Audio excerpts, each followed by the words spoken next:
Fallkampfsturm der Eisenkoloss durch das Weltmeer. Wie Riesenschwingen draußen am Nordesee die Bugwellen hoch und hoch. Dans les années 30, les films publicitaires de la compagnie maritime Hamburg America donnent une image luxueuse des croisières à bord de ce paquebot.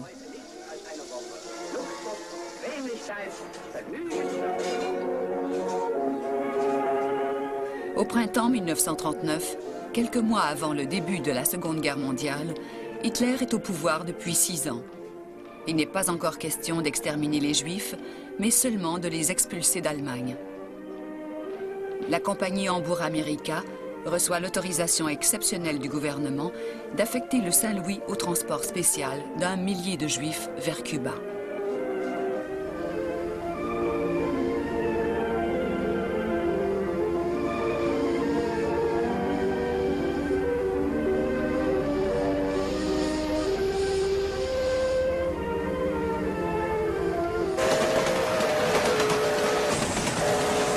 De toutes les villes allemandes, des familles juives se précipitent vers Hambourg dans l'espoir d'acheter un billet pour l'exil.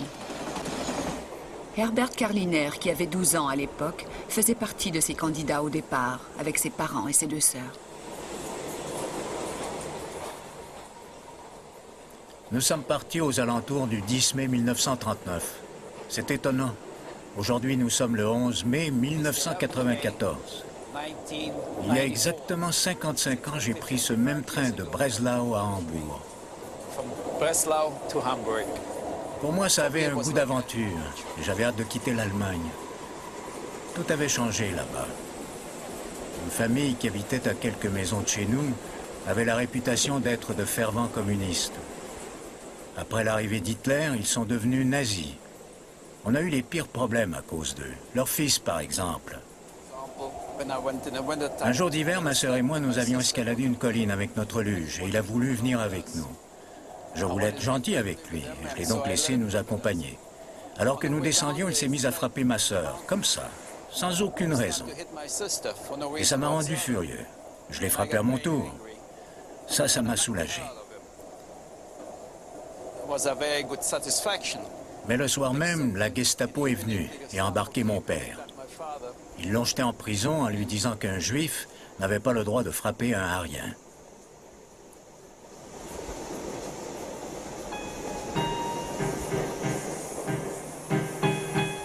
Certains de nos amis sont partis plus tôt parce qu'ils devinaient que quelque chose de dangereux se profilait derrière la montée d'Hitler.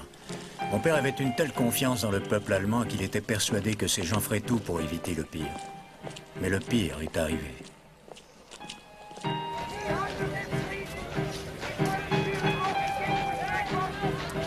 Joseph Karliner, le père d'Herbert, était un ancien combattant de la Première Guerre mondiale. Il tenait une boutique et menait une vie paisible. Il pensait que la folie des lois anti-juives promulguées par les nazis ne durerait pas.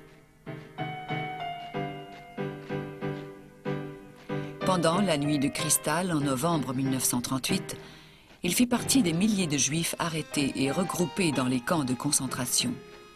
La plupart ne furent lâchés que contre leur engagement écrit de quitter l'Allemagne pour toujours en y abandonnant tous leurs biens.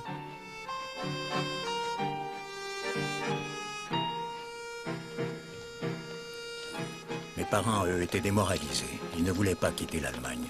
Mais nous, les enfants, et moi en particulier, nous étions très heureux de partir parce qu'ici, il n'y avait plus de place pour nous, plus d'avenir. Déjà, nous n'avions plus le droit d'aller à l'école. Depuis la nuit de cristal, nous n'avions même plus le droit de marcher sur les trottoirs. Nous étions tabassés. Pour moi, c'était infernal.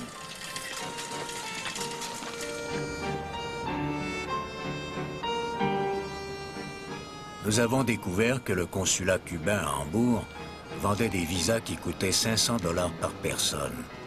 En plus, nous devions acheter un billet aller-retour sur le Saint-Louis, paquebot fourni à cette occasion par le gouvernement allemand. Nous avons donc acheté 6 billets pour partir à Cuba.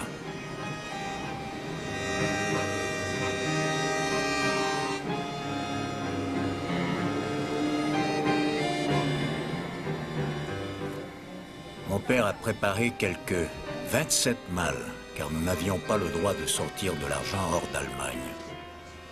Nous avons alors acheté tout ce dont nous pouvions avoir besoin à l'avenir et on a tout rangé dans ces malles. Wir sagten, das sind Judenkisten. Also in der Größe eines Containers durften damals diese Passagiere schon ihre Sachen mitnehmen, Teil ihrer Sachen mitnehmen. Und so hatten wir immer zu... Karl Glissman était l'un des membres de l'équipage du Saint-Louis. Il avait 19 ans en 1939. Wenige Tage vor Abfahrt des Schiffes, da kamen ein paar hohe Herren von der Partei von Berlin und haben uns zusammengerufen im Salon, also im Aufenthaltsraum des Schiffes. Und da wurde uns dann gesagt, was wir machen würden in Zukunft, oder was die Reise bringen sollte. Und da hat man uns gesagt, dass wir mit ungefähr 1000 Juden nach Kuba fahren würden oder sollten. Und da wurden uns dann die Verhaltensmaßregeln gesagt, wie wir uns den Passagieren gegenüber zu verhalten haben oder hätten. Und dass wir von den Leuten keine Trinkgelder annehmen dürfen, dass das Zusammenkommen zwischen männlichen und weiblichen Personen Rassenschande wäre und alles diese, was damals so auch bei uns im Ohr war, ne, was man bekannte.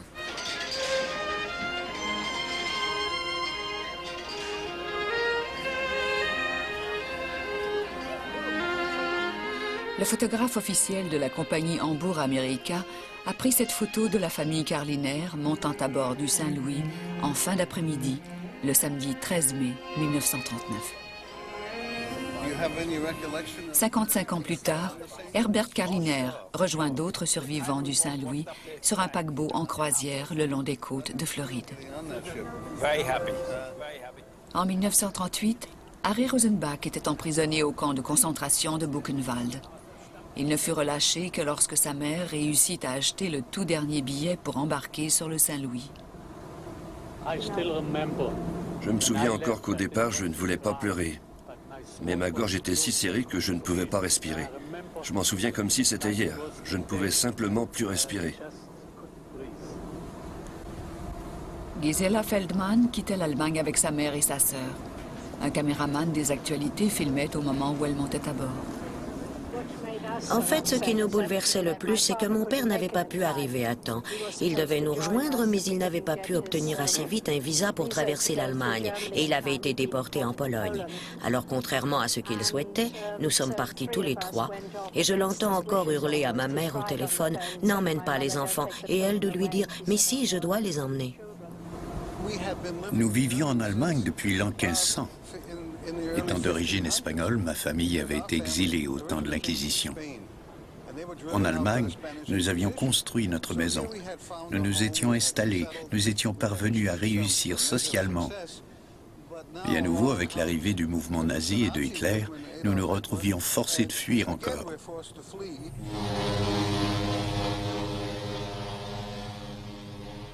À 20h très exactement, le 13 mai 1939, le Saint-Louis larguait les amarres et quittait le port de Hambourg.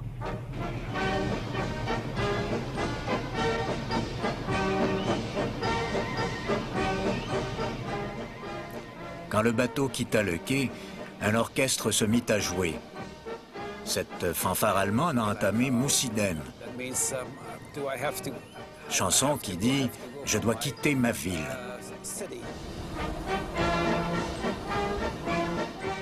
C'est un air qu'il jouait probablement chaque fois qu'un paquebot quittait le port d'Hambourg, et il ne se rendait pas compte à quel point ça allait bouleverser les passagers. Je crois bien que la plupart des passagers ont fondu en larmes.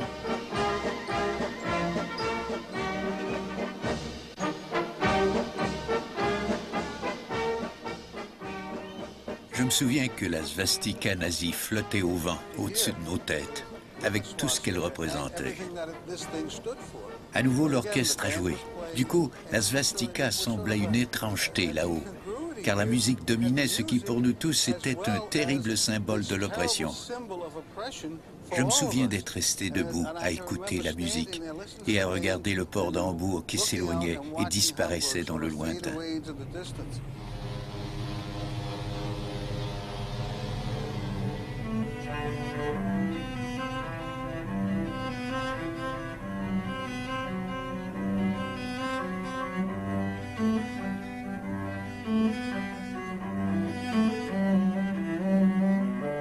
Le Le capitaine du Saint-Louis, Gustav Schröder, était un ancien combattant décoré pendant la Première Guerre.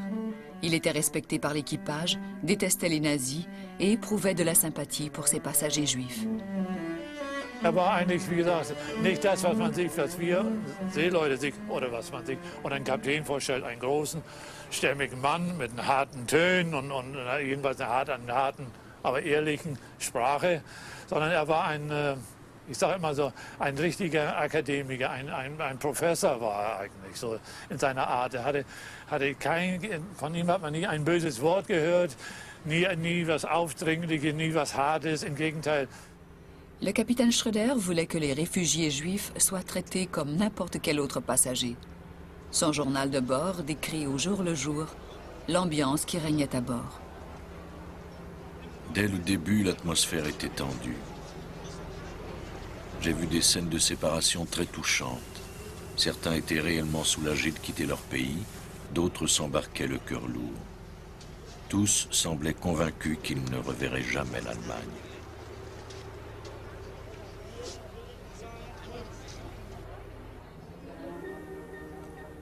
Grâce au temps clément, à l'air frais du large, à la bonne nourriture et aux services soignés, il régnait rapidement une ambiance détendue sur le navire.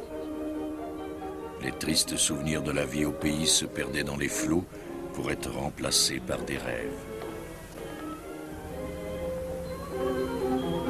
Ce bateau accueillant, voguant au cœur de l'Atlantique, formait un univers nouveau. L'espoir et la confiance y refleurissaient. C'était un immense soulagement que de quitter l'Allemagne, compte tenu de la façon dont nous étions traités par presque tous les Allemands. Sur le bateau, tout le monde nous traitait merveilleusement bien. C'était étrange. Nous étions soulagés d'avoir quitté l'Allemagne. L'atmosphère à bord était à la fête. Nous dansions, nous nous amusions beaucoup pendant la traversée.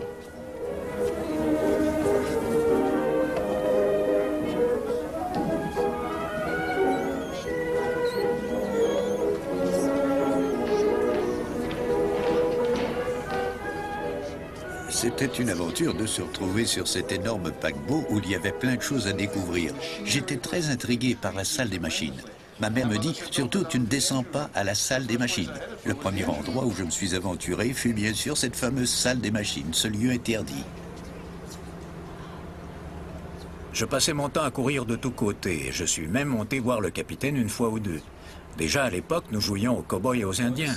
Et je ne sais pas si vous vous en souvenez, un soir, il y a eu cette soirée spéciale pour les enfants.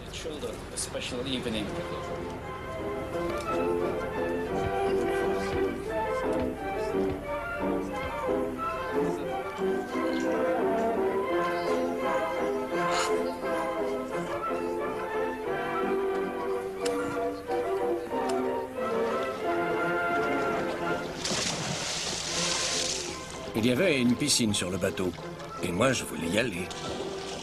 Je n'avais jamais nagé auparavant. Et ma mère, bien sûr, m'interdisait d'y aller. Mon père lui a dit, laisse donc le petit y aller. Alors je suis allé nager pour la première fois de ma vie sur le Saint-Louis. J'ai adoré ça. Il y avait également des services religieux le vendredi soir. Ils avaient enlevé le portrait d'Hitler, vous vous souvenez? Oui, c'est exact. Nous avons demandé au capitaine d'enlever le portrait d'Hitler et il a accepté, le temps du service religieux. Mais le lendemain, ils l'ont remis en place.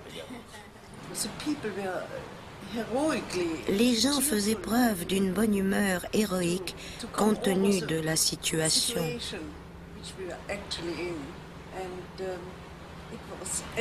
Ils avaient plein d'espoir et aussi de crainte pour l'avenir. C'était la joie d'avoir quitté l'Allemagne qui dominait. Le 23 mai, 10 jours après avoir quitté Hambourg, le capitaine Schröder prit note du premier événement tragique de la traversée. Alors que nous approchions de notre destination, un nuage noir jeta son ombre sur le bateau. 3 jours avant l'arrivée à la Havane, le médecin de bord m'a emmené au chevet du vieux professeur Moritz Weiler, qui paraissait très souffrant et épuisé. D'avoir dû quitter sa patrie, où pendant des années il avait travaillé en paix et en harmonie avec ses collègues, Voilà qui l'avait complètement abattu. Depuis son départ de l'Allemagne, il avait perdu l'envie de vivre. Son dernier souhait était de mourir en mer. Il est décédé le jour même. Les passagers craignaient que la présence d'un cadavre à bord ajoute une nouvelle difficulté à celle du débarquement. Nous avons donc décidé le jour même d'organiser des funérailles en mer pour le vieux professeur. Je me souviens, j'étais debout près du bastingage et je regardais la scène. Le corps était glissé dans un sac. J'ai vu qu'on le plaçait sur une planche et qu'il était recouvert du drapeau nazi. Je me souviens très clairement de la façon dont ils l'ont laissé glisser pour ses funérailles en mer. Le drapeau nazi est resté sur la planche et le corps enveloppé dans son sac est tombé dans l'eau. Ils avaient dû le lester car il a immédiatement coulé.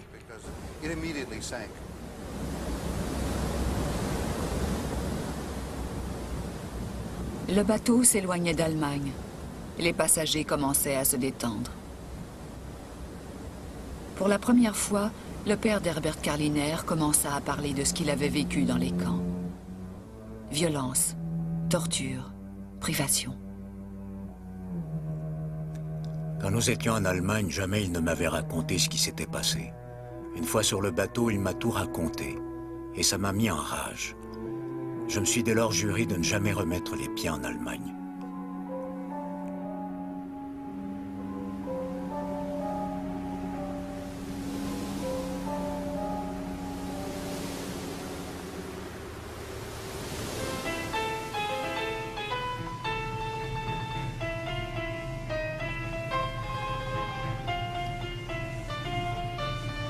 J'étais sorti sur le pont et je regardais la Havane.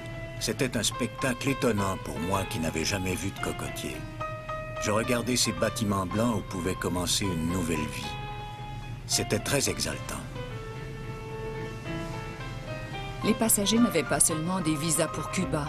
Ils étaient également en possession de papiers d'immigration américains leur permettant de passer de la Havane à Miami. C'était une très belle journée. Et il y avait un air de renouveau, puisque dorénavant, nous savions que nous ne retournerions pas en Allemagne, que nous allions avoir la vie sauve, et que peut-être nous irions ensuite aux États-Unis. Ces perspectives étaient fascinantes, tout particulièrement pour quelqu'un qui avait grandi dans le sud de l'Allemagne, où les paysages sont montagneux et où il n'y a pas de mer. Nous avions jeté l'ancre et très vite les gardes-côtes cubains sont montés à bord. Les gens ont été mis en rang avec leurs bagages et leurs papiers. Des tables avaient été installées pour l'inspection des documents et tout à coup, tout s'est arrêté.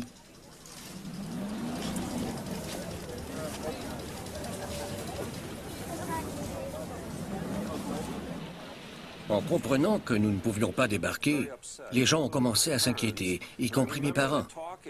Ils se demandaient pourquoi on ne pouvait pas descendre, pourquoi nous devions rester à bord, qu'est-ce qui n'allait pas.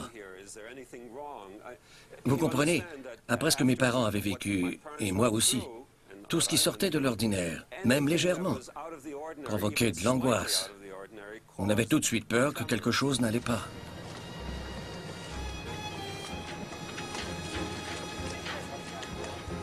Nous espérions que le lendemain, nous pourrions aller à quai. C'est d'ailleurs le premier mot espagnol que j'ai appris, mañana. Des gens sont montés à bord et nous ont dit que demain, mañana, nous pourrions descendre.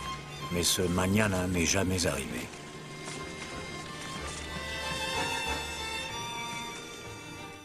Des rumeurs ont commencé à circuler comme quoi nous ne pourrions pas débarquer. Vous savez, nous étions jeunes et nous n'y prêtions pas grande attention parce que nous ne pouvions pas y croire. Comprenez bien, nous avions les papiers en règle pour débarquer.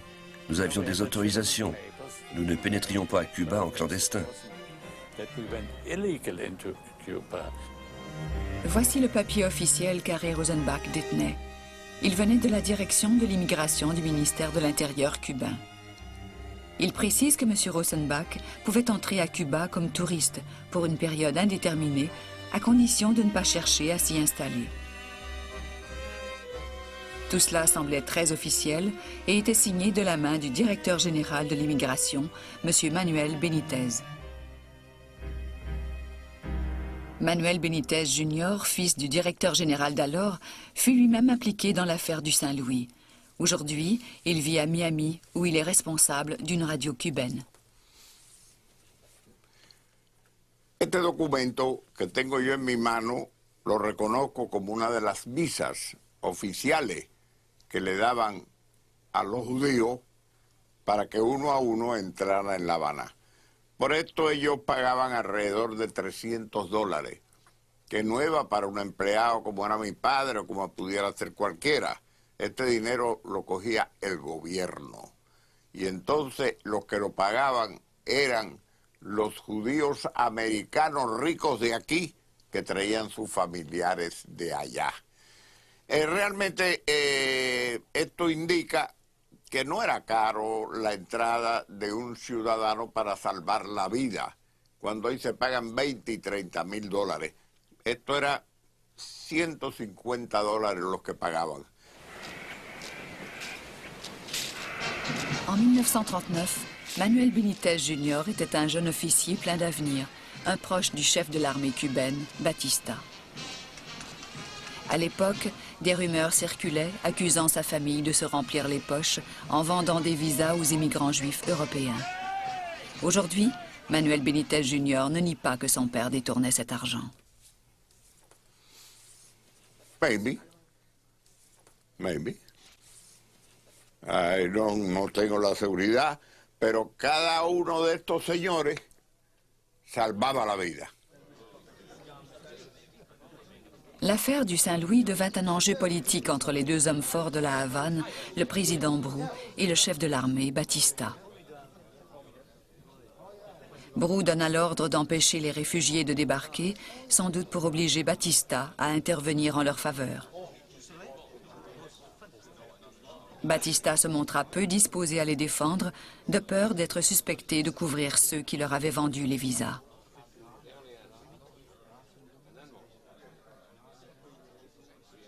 Y Laredo Brú me dice, tú sabes lo que te respeto y yo te quiero, pero yo no puedo hacer nada, porque el ministro de Estado de los Estados Unidos, por orden del presidente Roosevelt, le ha pedido al presidente Laredo Brú que no permita la entrada de un judío más en Cuba. Y es la orden que hay.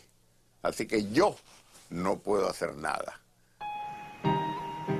Les seules certitudes quant au rôle mystérieux du gouvernement américain sont les télégrammes de l'ambassade de la Havane au département d'État qui suggèrent de traiter cette question comme une affaire intérieure cubaine, de manière à ce que les États-Unis n'y soient pas mêlés.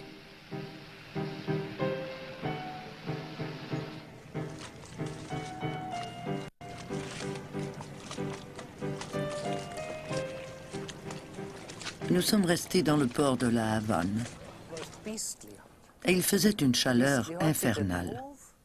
Même la nuit, la chaleur était étouffante. Nous ne bougions pas. Bien sûr, dès que vous êtes prisonnier sur un bateau et que vous pouvez voir la terre, c'est très difficile de décrire ce qui se passe, parce que vous êtes immobilisé. Vous ne pouvez plus aller nulle part.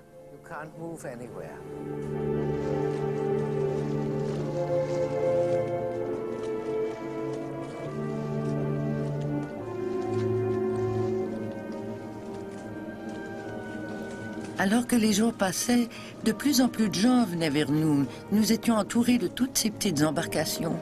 Elles dansaient sur l'eau, toutes différentes. Certaines avec des cabines, d'autres pas. Et des enfants lançaient des fruits sur le pont et tout ça.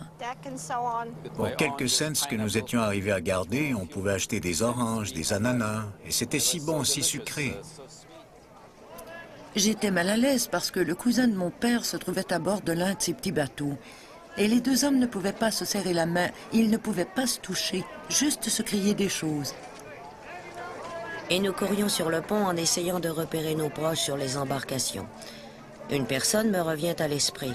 Cet homme avait vu sur le pont sa femme et son petit garçon âgé de 5 ans. Et il n'arrêtait pas de hurler « Lance-le par-dessus bord, lance-le par-dessus bord, je vais l'attraper et au moins je serai avec lui. »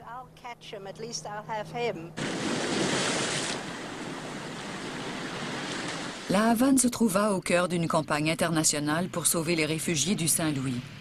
Leur cause fut prise en charge par une organisation juive de secours, l'American Joint Distribution Committee. Lors de réunions avec le gouvernement cubain, plus d'argent et de nouvelles garanties furent offerts, mais aucune réponse ne vint.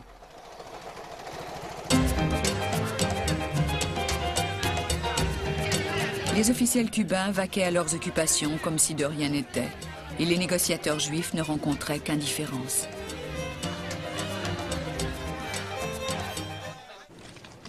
En désespoir de cause, le capitaine Schröder lui-même se rendit à La Havane pour lancer un appel personnel aux autorités. Je n'ai jamais compris pourquoi les Cubains s'étaient montrés si implacables. Pas un seul comité, pas une seule personnalité américaine n'a pu infléchir leurs décisions. De mon côté, je fis le siège du Parlement. Je sollicitai une entrevue avec le président, mais elle ne me fut pas accordée. Ce refus amena de nombreux passagers à se considérer comme les victimes d'une conspiration mystérieuse aux rouages inconnus. Pour vous parler franchement, j'étais un gamin et j'étais terrifié. Je pensais que c'était la suite logique du traitement qu'on nous avait infligé en Allemagne et que, comme nous étions juifs, il nous était tout simplement impossible de pénétrer dans aucun pays. Un représentant du comité de liaison a assuré aux passagers que, en dépit de certaines difficultés, aucun réfugié ne retournerait en Allemagne. Cette intervention n'a fait que rendre les passagers encore plus inquiets. C'était une erreur psychologique. Les mots « retour en Allemagne » n'auraient pas dû être prononcés. Après quelques jours passés à attendre dans ce port, nous avons compris que la situation était bien plus grave. Il y avait de fortes chances qu'on ne puisse pas débarquer. Un jour, sur le pont, j'admirais le paysage. Un homme a tout à coup déboulé, le bras en sang, de grosses gouttes de sang tombaient sur le pont. Les gens se sont mis à hurler. Il a continué de courir vers la rambarde et il a sauté dans l'eau. Je m'en souviens très bien. C'est le souvenir le plus fort que je conserve de ce voyage. À l'aide de sa main valide, il a véritablement fait sortir l'artère de son bras. Et il ne voulait pas qu'on lui vienne en aide. Il ne voulait pas être sauvé. Tout le monde essayait de lui venir en aide, en vain. Alors un marin qui se trouvait sur un pont plus élevé que le nôtre a plongé par-dessus bord et l'a sauvé.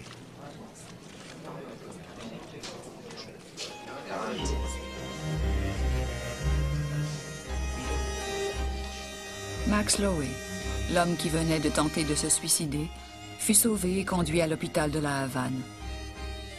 Les autorités cubaines ne laissèrent ni sa femme ni ses enfants le visiter.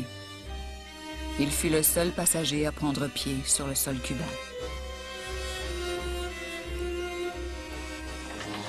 Le président Brou donna l'ordre au Saint-Louis de quitter les eaux territoriales en attendant l'issue des négociations. Le vendredi 2 juin, à 11 h du matin, le Saint-Louis quitta lentement le port de La Havane.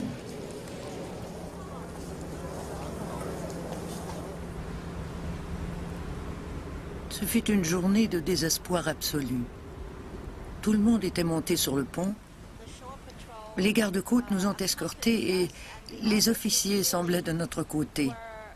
Ils nous faisaient de grands signes en nous disant « Nous espérons vous revoir bientôt ».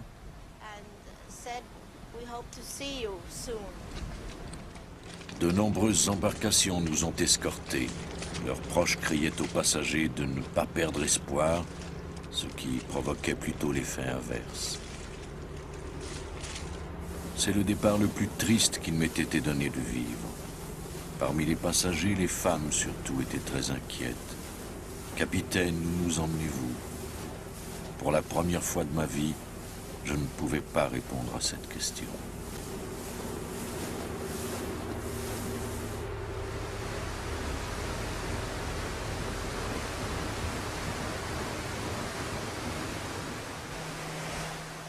Les passagers n'avaient aucune idée de ce qui se tramait en coulisses. Ils ne pouvaient imaginer que les États-Unis les rejetteraient, puisque la plupart avaient leurs papiers en règle, leur permettant d'être admis légalement en sol américain.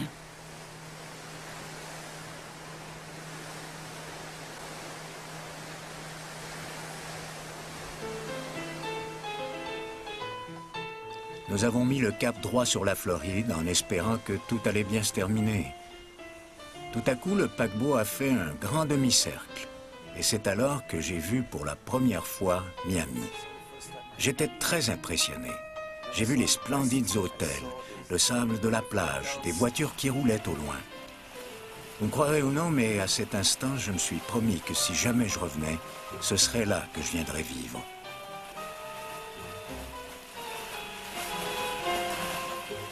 Pour moi, tant que nous voguions au large des côtes de la Floride, nous pouvions garder espoir. Pour nous, l'Amérique était le pays de l'opulence, là où les rues étaient pavées d'or. Nous étions presque certains que la petite poignée de gens que nous formions ne pouvait être laissée à la porte de ce monde-là. Nous avons envoyé un télégramme au président Roosevelt pour qu'il nous laisse débarquer, mais nous n'avons pas eu de réponse. Nous avons alors envoyé un télégramme à Madame Roosevelt pour qu'au moins les enfants puissent entrer aux États-Unis. Là encore, nous n'avons pas eu de réponse. J'avais prévu d'accoster en Floride illégalement. Les passagers étaient prêts à débarquer à tout instant. Par une belle matinée ensoleillée, nous sommes entrés dans un port pour tâter le terrain. À la minute où nous sommes entrés dans le port, j'ai vu que nous étions déjà surveillés. Alors que j'atteignais un endroit accessible pour le débarquement, les gardes-côtes ainsi que des avions ont entouré le paquebot pour empêcher toute tentative de débarquement. Pourquoi ne nous laissait-il pas entrer tout de suite, puisque tôt ou tard, nous finirions par débarquer? Nous leur avons même demandé de nous installer dans des camps. En vain. La seule réponse des États-Unis fut la navette des gardes-côtes. Elle s'assurait que nous restions assez éloignés de la côte afin que personne ne tente de rejoindre la terre ferme à la nage.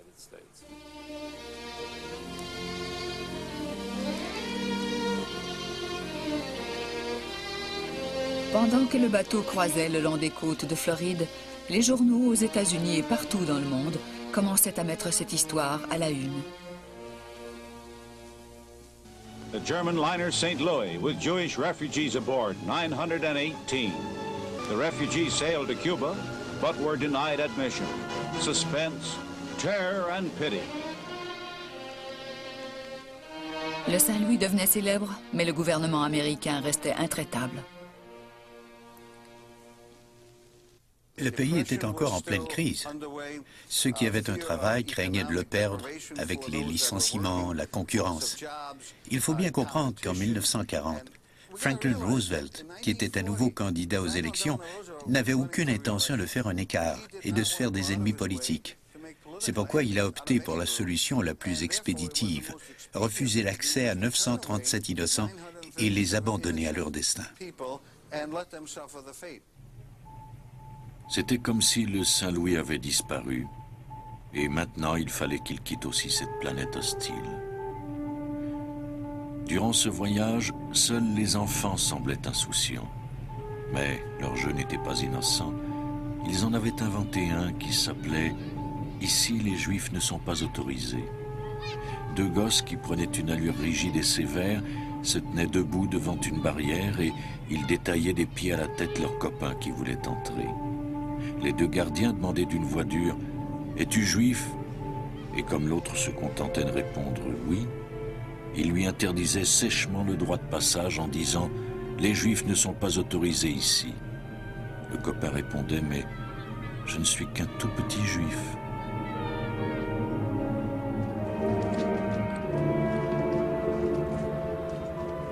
Le dernier espoir d'accueil en Amérique était le Canada. Le premier ministre d'alors, Mackenzie King, évoquait dans son journal intime ses inquiétudes de voir trop de Juifs s'installer dans son propre quartier, à Ottawa. King confia la gestion de l'affaire à son très strict sous-ministre de l'Immigration, Frédéric Blair. En rejetant la requête des réfugiés du Saint-Louis, Blair déclara qu'aucun pays ne pouvait ouvrir ses portes pour recevoir tous les Juifs d'Europe. La limite, dit-il, devait bien être tracée quelque part. L'histoire des États-Unis, comme celle du Canada, est faite de vagues d'émigrés. Ces gens ont toujours influencé ces pays de façon positive. À mon sens, les États-Unis auraient très bien pu nous admettre. Tout comme le Canada, d'ailleurs. Ce sont d'immenses pays. Nos réserves limitées en eau potable, en carburant et en nourriture ne nous permettaient pas de naviguer plus longtemps. Comme il devenait de plus en plus clair que nous n'avions aucun espoir d'entrer aux États-Unis, nous avons dû faire demi-tour. Notre destination, l'Allemagne. J'ai gardé le secret.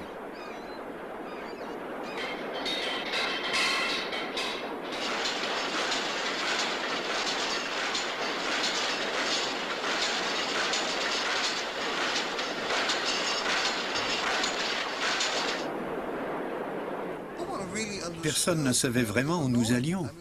Il n'y avait pas de destination précise. Et nous étions comme une sorte de nébuleuse naviguant sans but. Personne n'avait la réponse. Constamment, à chaque instant, naissait une nouvelle rumeur qui affolait tout le monde. Dorénavant, plus personne n'avait l'humeur de danser ou de s'amuser. J'ai encore clairement en mémoire les mots d'un passager. « Capitaine, vous savez que nous ne pouvons pas faire marche arrière car nous avons tout perdu là-bas et nous finirons dans des camps de concentration. Des camps de concentration ou la mer du Nord.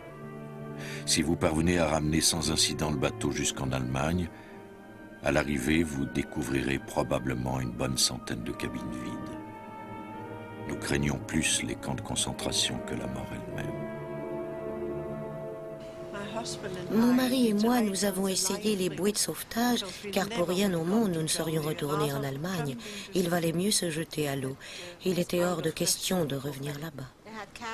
Des marins inspectaient les cabines pour s'assurer que personne ne tentait de se suicider et que nous serions tous en bonne forme à l'arrivée. La plupart des hommes avaient été déportés à Buchenwald après la nuit de cristal. Ils savaient pertinemment ce qui nous attendait si nous remettions les pieds en Allemagne. J'ai été envoyé à Buchenwald après la nuit de cristal. Donc nous savions ce qui allait nous arriver si nous revenions. Je pense que tous les parents à bord avaient cette profonde certitude, que moi, enfant, je ressentais aussi. Je ne fus pas surpris le moins du monde quand un couple vint me trouver, inquiet, pour me dire qu'il s'était formé un comité de sabotage parmi les passagers. Leur réunion se tenait dans les soutes du paquebot. C'est là que ce couple les avait entendus parler d'une mise à feu du navire ou d'une mutinerie. Die Stimmung war so, dass laufend sich Leute zusammengerottet haben von den Passagieren, Männer. Und da waren Gruppen von 10, 20, 30 Leuten, einer stand auf dem Stuhl und dann hat er ein bisschen aufrührerische Rede gehalten. Und dann habe ich gesagt, na, nun geht's gleich los und passiert gleich was. Ne? Das Schlimme war ja immer nachts, weil sie nachts ja nur mit wenig Leuten auf Wache sind, so von der Besatzung. Sie müssen ja am Tag da sein. Ne? Und bei Nacht hätte man uns leicht überrumpeln können, bin ich der Meinung.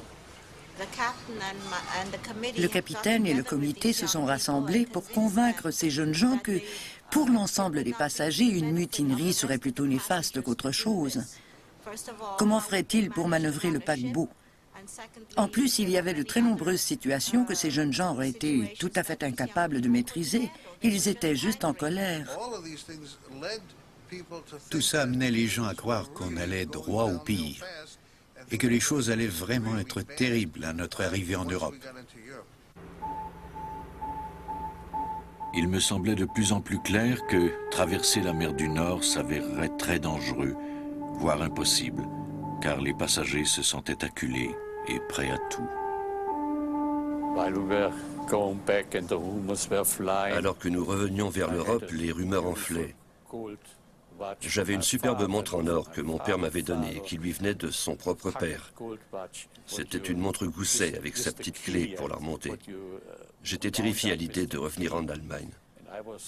Je me disais que si on trouvait cette montre sur moi, je serais immédiatement tué sans qu'on me pose la moindre question. Alors je l'ai prise et je l'ai jetée par-dessus bord.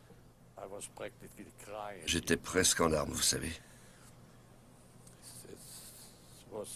Ce fut un moment terrible. Tout à coup, une idée m'a traversé l'esprit et m'a coupé le souffle. J'allais échouer le bateau sur la côte sablonneuse du sud de l'Angleterre en profitant de la nuit et du brouillard. À marée basse, je ferais mettre le feu au paquebot, faisant croire que l'incendie provenait de l'explosion des moteurs abîmés lors du naufrage, et nous pourrions alors débarquer les passagers à l'aide des canots de sauvetage.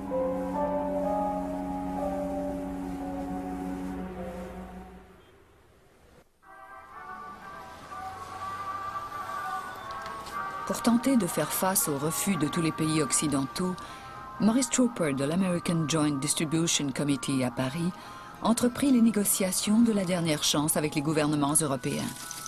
Il choisit de bluffer, négociant auprès de chaque gouvernement récalcitrant l'acceptation d'un petit nombre de réfugiés, arguant du fait qu'un autre pays en avait déjà accepté un grand nombre. La ruse fonctionna.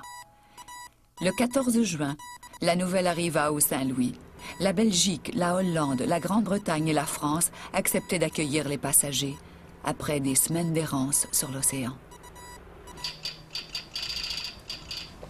Le capitaine, qui venait de recevoir le télégramme, annonça à tout le monde que ces 4 pays nous acceptaient. L'ambiance est passée du noir au blanc. Chacun se disait que finalement nous serions libres, qu'il serait possible de commencer une nouvelle vie dans un autre pays.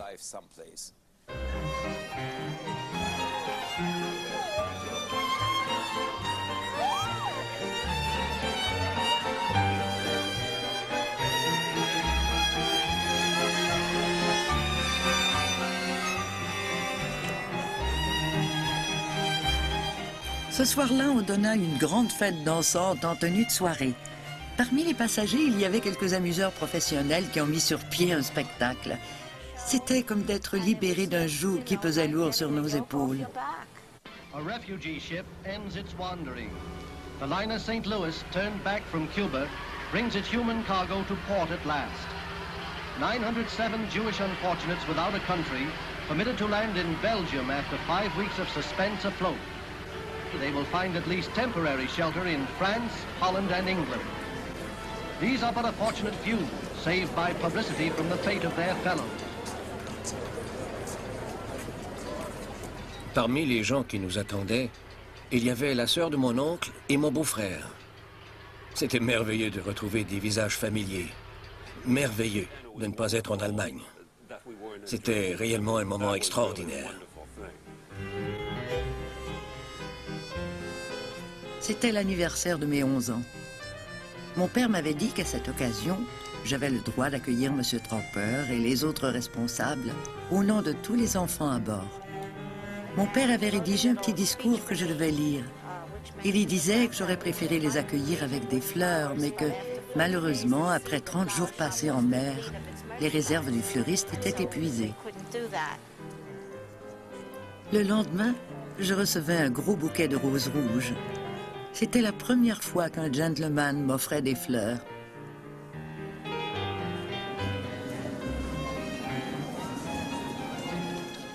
Ils nous ont demandé de signer un document et d'y indiquer le pays dans lequel nous souhaitions aller, la Hollande, la France, la Belgique ou l'Angleterre.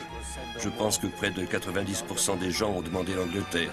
Il y avait la Manche pour nous protéger, on s'y sentait un peu plus en sécurité.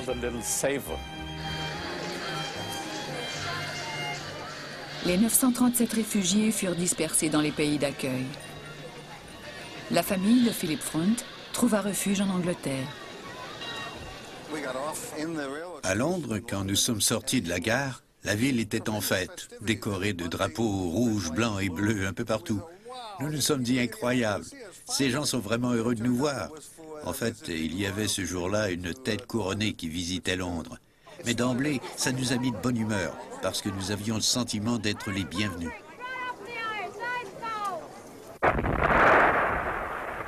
Moins de 3 mois après l'arrivée du Saint-Louis en Europe, la Seconde Guerre mondiale éclatait. Les Allemands envahissaient aussitôt la Hollande, la Belgique et la France, et la plupart des réfugiés du Saint-Louis se trouvaient de nouveau sous le contrôle des nazis.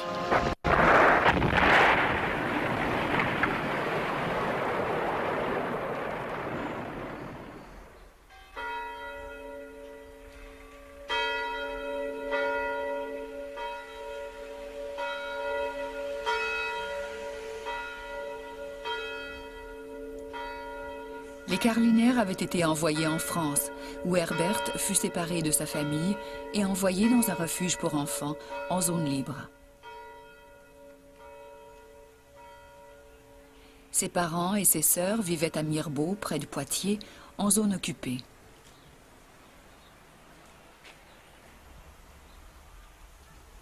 La maison qu'habitaient les Carlinaires appartenait à un photographe. Dans le grenier de la maison, Herbert a découvert par hasard de vieilles plaques photographiques, les derniers portraits des membres de sa famille. On dirait des photographies d'identité. Je sais que mes parents essayaient de se procurer des nouveaux papiers pour aller aux États-Unis. Il leur fallait des photographies.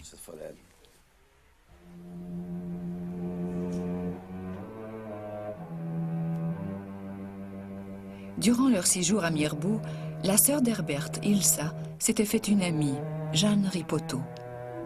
Je me souviens bien, nous étions allés du côté du Calvaire.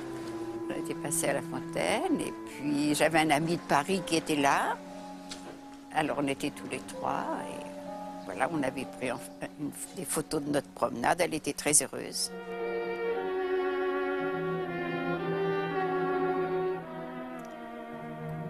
Ma mère m'avait un jour écrit pour me dire que si quelque chose leur arrivait, nous nous retrouverions à Mirbeau. Juste après la guerre, je suis revenu pour savoir ce qui s'était passé. L'arrestation, ça a été tout à fait discret. On s'est réveillé un matin, on nous a dit qu'ils sont partis. Oui, ils sont partis, c'est ça. Comment? Ça, c'est le grand point d'interrogation. Alors là, j'ai compris, j'ai dit s'ils étaient partis de leur propre chef, ils me l'auraient dit, auraient dit quelque chose. Ça a été la grande surprise pour eux. Et puis après, il ne restait plus que la tristesse de dire où sont-ils partis.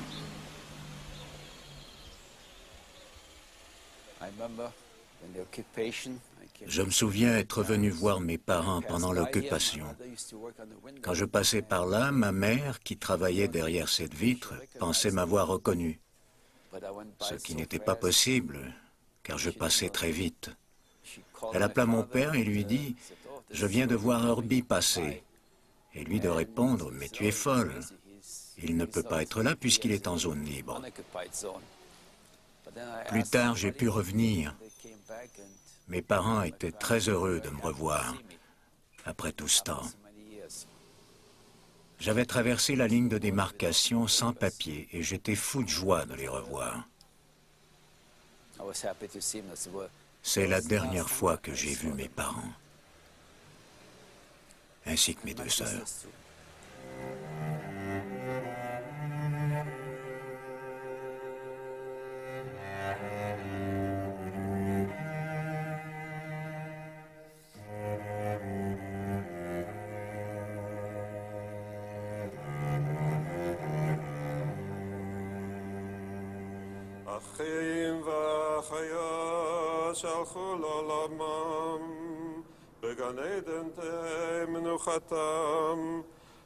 Devant le Memorial à l'Holocauste de Miami, les passagers du Saint-Louis récitent une dernière prière pour les morts.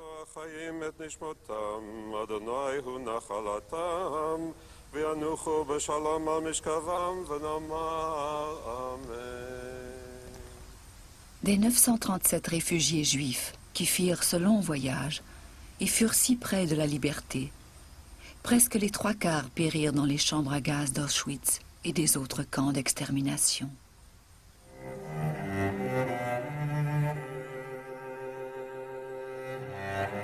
Parmi les milliers de victimes de l'Holocauste, inscrits sur les murs du Memorial de Miami, figurent les noms des Carlinaires, sa mère Marthe, ses sœurs Ilsa et Ruth, et son père Joseph.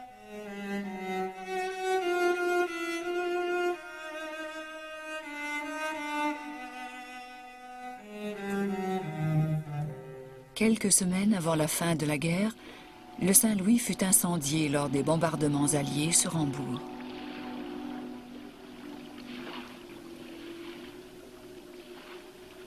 En 1949, le capitaine Schröder rendit une dernière visite à la carcasse calcinée du bateau. À la fin de la guerre, il avait été arrêté et inculpé par les Alliés. Il ne fut relâché qu'après que les survivants du Saint-Louis eurent témoigné de sa conduite exemplaire.